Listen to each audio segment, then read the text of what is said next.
Salam əziz dostlar, yenə də mən sizi Photoshop dərslərində salamlayıram və hər dəfə biz virtual olaraq görüşdükcə Photoshop proqramının yeni imkanlarını öyrənməyə çalışacağıq. Bugünkü mövzumuz müəyyən üsulla qeyd olunmuş obyektin rənginin dəyişdirilməsi olacaq. Bunun üçün biz konkret olaraq şəklə müraciət edək.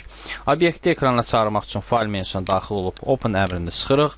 Açılmış Open dialog boxundan biz konkret olaraq obyekti açmaq üçün qeyd elədik və Открыть düyməsini sıxdıq. Beləliklə, obyektimiz artıq ekranda hazırdır.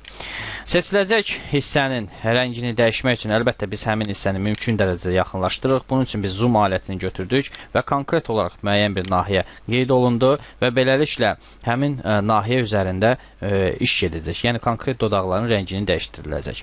Ümumiyyətlə, rəng dəyişmək üçün Photoshop proqramı müxtəlif üsullar təklif edir. Əlbəttə, biz bu üsulların hər birini Photoshop dərslərində incələyəcəyik. Bugün mövzumuz qeyd edib, obyekti qeyd edib və onu Photoshop proqramının imkanlarını istifadə edərək rənginin dəyişdirilməsi olacaq. Bunun üçün obyekti biz bir qədər də yaxına çəkirik. Bunun üçün Ctrl düyməsi sıxılı vəziyyətdə plus düyməsini vurduq və konkret tab düyməsini sıxdıq ki, bizə mane olmasın və seçim alətlərinin birinin köməyi ilə bizim istifadə etdiyimiz hal-hazırda Polygon Lasso tool alətidir və bu alət vasitəsilə biz dodaq hissələrinin konkret sərhədlərini belə deyək cızırıq və bunun üçün biz əvvəlki dərslərimizdən artıq tanışdır ki, bu alət necə işləyir.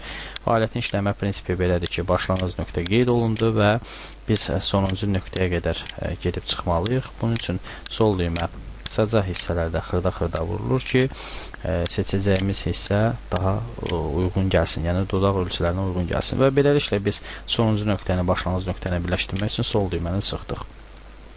Obyektimizə yumşaqlıq vermək üçün Select menüsünə daxil olduq və Feather əmrini seçdik. Seçilmiş hissədən və ölçülərindən asılı olaraq radius burada müəyyən olunur. Biz üçün radius müəyyən edəcəyik 4 və 4 piksel. OK düyməsini sıxdıq.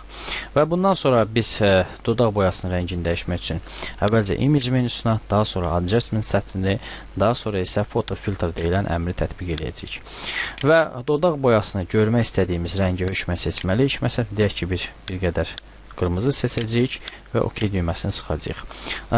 Density deyilən xüsusi bir sahə var. Bu density sahəsi həmin rəngin faizini müəyyən edir və bizim bu qırmızı rəngimiz hal-hazırda dodaq üzərində 25% görünür və biz bunu qaldırmaqla diqqət edin. Dodaqdakı rəngi biz dəyişmiş oluruq. Fikir verəyin, artıq dodağın rəngi dəyişdi. OK düyməsini sıxdıqdan sonra seçimi ləğv etmək üçün Select menüsünə daxil olub Deselect əmrini və yaxud da klaviaturada Ctrl-D düyməsini sıxa bilərik və bundan sonra seçim ləğv olundu və şəklin ölçülərini kiçiltmək üçün Ctrl- düyməsini sıxa-sıxa getdik. Beləliklə biz əvvəlki şəkillə müqayisədə yeni bir rəngə malik olan dodaq aldıq. Bu üsulların biri idi. Növbəti dərslərimizdə biz üsulların digərini də tətbiq edib göstərəcəyik. Diqqətinizə görə minnətdarım.